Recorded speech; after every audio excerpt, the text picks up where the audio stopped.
Hello student, welcome back my YouTube channel. आप सभी का हमारे यूट्यूब चैनल गौरव फूट यहाँ चेस पे का फिर से स्वागत है।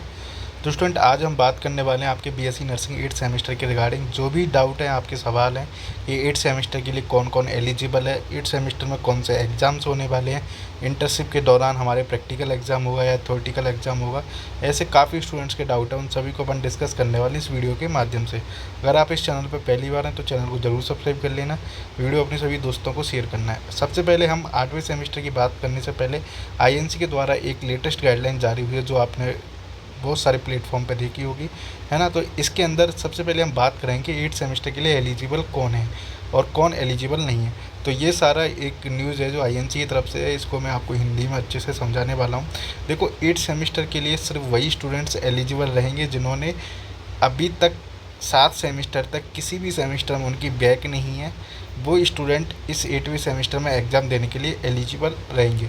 मान लो कोई स्टूडेंट है जिसकी किसी पर्टिकुलर सेमेस्टर में बैक है ना, किसी भी सेमेस्टर में, जैसे 5th में, 6th में, किसी भी सेमेस्टर उसकी पर्टिकुलर बैक है, परंतु वह 8 सेमेस्टर में पढ़ सकता है। मतलब 8 सेमेस्टर की क्लासेस अटेंड करेगा पूरी, बट वो एग्ज़ाम दे नहीं पाएगा 8 सेमेस्टर का। अगर वो 8 सेमेस्टर की क्लासेस अटेंड नहीं करता, तब उसको अपनी जूनियर बैच के साथ बैठना पड़ेगा और उसको 8 सेमेस्टर की क्लासें अटेंड करनी पड़ेंगी।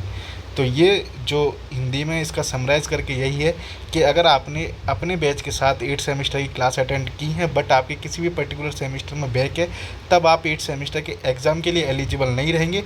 बट आपकी अटेंडेंस वगैरह पूरी हैं और आपका जो भी इंटरनल नंबर वगैरह पूरे हैं, तब आप अपने घर से ही एग्ज़ाम देने के लिए आ सकते हो 8वें सेमेस्टर के। जब भी 8 सेमेस्टर का एग्ज़ाम रहेगा आपके जूनियर बैच के साथ, तब अगर आपकी अटेंडेंस वगैरह पूरी नहीं है, तब आपको अपने जूनियर बैच के साथ बैठना पड़ेगा। तो इससे अच्छा ये है कि आप 8 सेमेस्टर में अपने साथ वालों के साथ पूरी अटेंडेंस वगैरह कंप्लीट करें। इफ़ इन केस अगर किसी भी सेमेस्टर में बैक है, तब आपको सीधा उस सेमेस्टर के लिए घर से ही एग्ज़ाम देने आना है। और जब भी 8वें सेमेस्टर की एग्ज़ाम होंगे, तब आप 8वें सेमेस्टर के घर से ही एग्ज़ाम देने आ सकते हो। आपको कॉलेज में रुकना ज़रूरी नहीं रहेगा।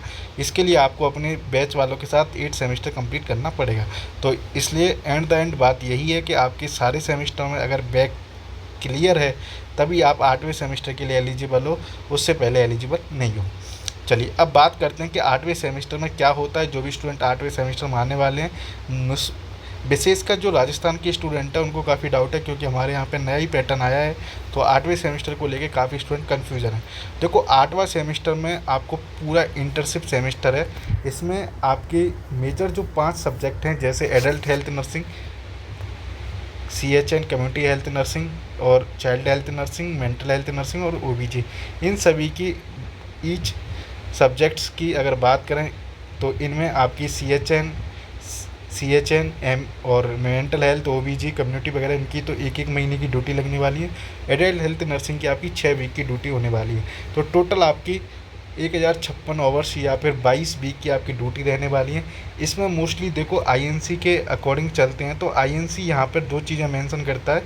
एक तो आपकी बता दूँ, इसमें कोई भी आपका थ्योरेटिकल एग्ज़ाम नहीं होने वाला। जो भी एग्ज़ाम रहेगा वो स्टूडेंट आपका प्रैक्टिकल एग्ज़ाम रहेगा, है ना। प्रैक्टिकल एग्ज़ाम रहेगा, कोई भी थ्योरेटिकल एग्ज़ाम नहीं होने वाला। काफ़ी स्टूडेंट पूछ रहे थे कि कोई थ्योरी एग्ज़ाम होगा, तो नहीं, थ्योरी एग्ज़ाम आपका बिल्कुल भी कंडक्ट नहीं होगा। नो थ्योरी एग्ज़ाम, सिर्फ आपका प्रैक्टिकल एग्ज़ाम होगा, है ना। अभी यहाँ पे 2 टर्म आपने देखी होंगी। एक तो आपको टर्म देखने को मिलेगी OSCE और एक आपको DOP। ये एक्चुअल में है क्या? ये दोनों टर्म स्टूडेंट आपके प्रैक्टिकल एग्ज़ाम से रिलेटेड हैं, है ना। प्रैक्टिकल एग्ज़ाम से रिलेटेड डायरेक्ट ऑब्जर्व पोस्टिंग और ऑब्जेक्टिव सब्जेक्टिव क्लिनिकल एग्जामिनेशन, ऐसे कुछ करके हैं। इसमें देखो, अगर बात करें DOP और OCS की, तो OCS में आपकी जैसे वुंड केयर वगैरह, ये छोटे मोटे प्रोसीजर आते हैं जो आपको ऑब्जेक्टिव असेसमेंट के द्वारा जो भी एग्जामिनर आएगा वो आपके कंप्लीट कराएगा। DOP में आप जैसे कोई भी प्रोसेस है, जैसे कैथराइजेशन वगैरह, ये सारी चीज़ें इसमें आती हैं। अब यहाँ पे जो आपका असेसमेंट होने वाला है, कॉम्पिटेंसी असेसमेंट, ये आपको आईएनसी की जो रूल्स एंड रेगुलेशन बुक है उसमें सीधा लिखा है कि 8वें सेमेस्टर में आपका सिर्फ कॉम्पिटेंसी असेसमेंट, मतलब एज लाइक प्रैक्टिकल होगा, कोई भी थ्योरेटिकल एग्जाम नहीं होने वाला। अब ये जो प्रैक्टिकल की प्रक्रिया है वो 2 लेवल पर कंडक्ट की जाएगी। एक तो आपका इंटरनल लेवल पर और आपका एंड सेमेस्टर यूनिवर्सिटी एग्ज़ाम पर। मतलब एग्जामिनर दो तरीके के रहेंगे, एक तो आपके जो इंटरनल कॉलेज लेवल के एग्जामिनर रहेंगे, दूसरा आपका यूनिवर्सिटी की तरफ से एग्जामिनर आएगा। टोटल 200 नंबर का आपका ये पूरा रहने वाला है। अगर बात करें इसमें OCS और DOP की, तो 10 नंबर का ये रहेगा, 20 नंबर। आप सिर्फ ये समझो OSC और DOP जैसे दो प्रैक्टिकल एग्जाम होने वाले हैं, इनके नंबर इस तरीके से डिवाइड रहने वाले हैं। तो OCS और DOP कोई थियोरटिकल एग्जाम नहीं है, जस्ट लाइक एज ए आप जो भी प्रोसीजर कर रहे हो, जिस सब्जेक्ट में जो भी आपने सीखा हुआ है उसको एक तरह से प्रैक्टिकल असेसमेंट की तरफ से होंगे। अब जो 5 सब्जेक्ट हैं, इनमें आपका हर सब्जेक्ट के 10 नंबर इस तरीके से डिवाइड किए हुए हैं, है ना। चलो आप इस शॉर्ट नोट्स पे आते हैं।